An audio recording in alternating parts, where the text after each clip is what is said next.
Alright, so there's quite a lot of sort of creeping weed pressure in the pathways, so I'm just going to go around and chop a little trench.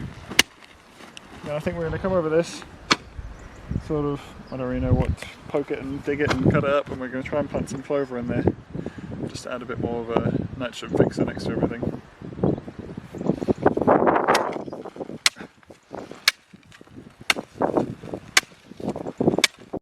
So we've got these top fruit beds. These are the ones that are going to be made into strawberries. These two here. A bit weedy. So we're going to come through. Not sure what it looks like underneath, we'll see now. But I might actually smash it with the rotavator and do some bit of wheel hoeing. And we've got some currants that we're going to be growing for the leaves in order to make teas. So I think I'm going to put that in here alongside. What's that? Huh? That's shallot. Yeah, great. What we're doing the biochar over there. Lovely day.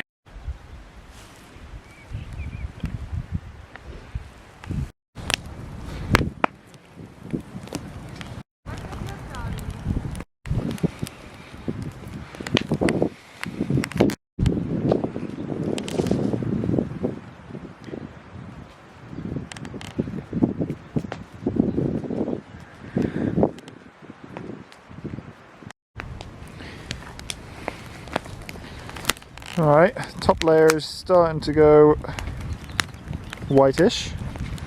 Try and get it even, but I'm a bit worried that middle's going first and the sides are not done at all, so we'll see. Got to make a decision.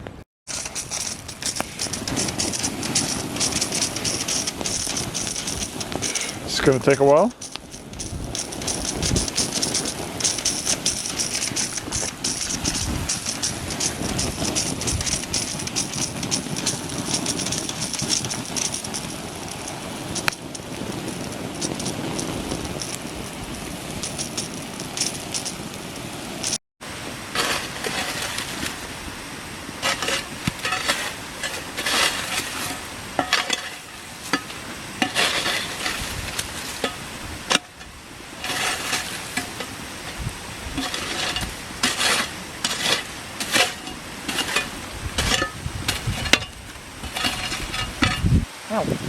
Oh, we doused down the pit once the top layer was beginning to get white.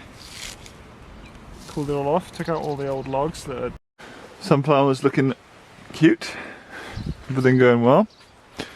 Got some germination on these even outside.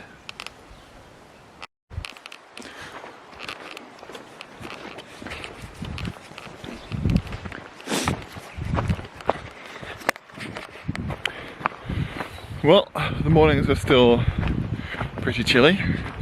It's supposed to be -2 today, but it doesn't feel too bad. Let's go have a quick look at the currants that we finished last night. I didn't really get any videos of it last night because it was a bit wet and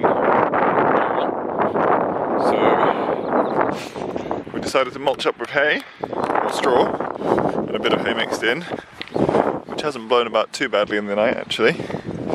And if you look here, that's all the clover sown in here. I gave it a light mulch of straw just to suppress any weeds for the time being. Got rained in nicely for us because the irrigation wasn't the best we'd done. Oof, hose doesn't really reach all the way. It's a bit of an issue with this. Here's the remnants of the biochar. So we actually got a pretty full bucket in the end, which I'm pretty happy about. Might do another one. Always leaving bloody X's about. Might do another one of them to fill that out. Aha! There we go. This is what I suspected. Wanted to go and check out our system. Hazel hoops for holding up the. Sorry, I just woke up. For holding up the horticultural fleece to keep everything warm. We have 2 meter widths and 2 meter hoops, so there wasn't really much to hold it down. There wasn't really much overlap. So I think we're going to cut them down to 1.5 meters, so you've got a lot more space to put rocks on and maybe pin them down. Not sure yet. But I think we're going to go coppicing today in the woods to get a lot more, but in fairness, it's actually not that bad. It's just slipped off the same side that I was looking at it yesterday that it was slipping from, but otherwise, I'm actually no damage. Nothing's left. Made little broad beans. Pre-experiment of the straw compost. Haven't got any compost yet, but we have it arriving now. Actually, it's quite nice. Thanks to Jean-Noel down there. You can see his car. He's way at work.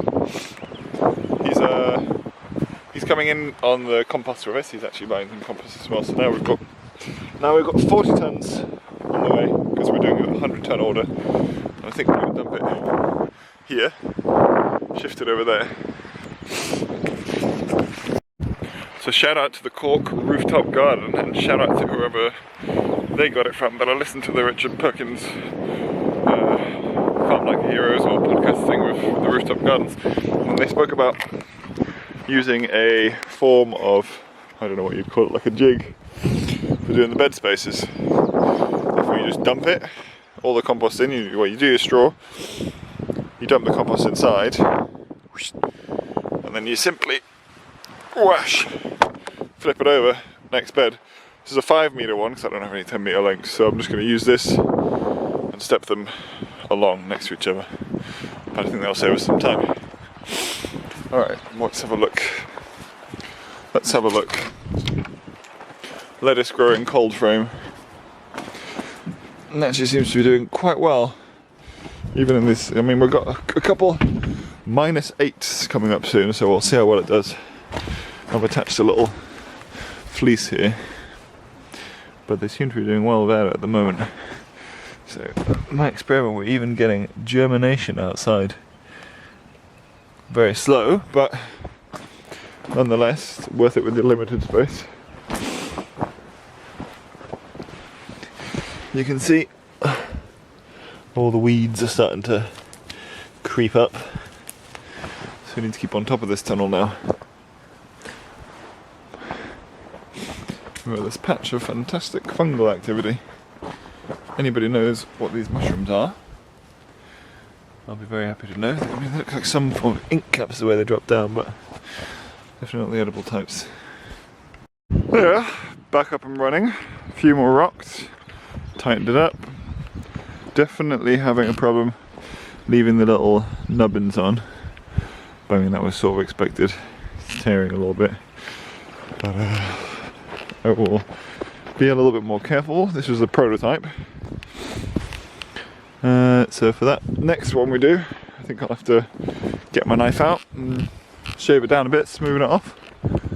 Definitely time consuming, but free.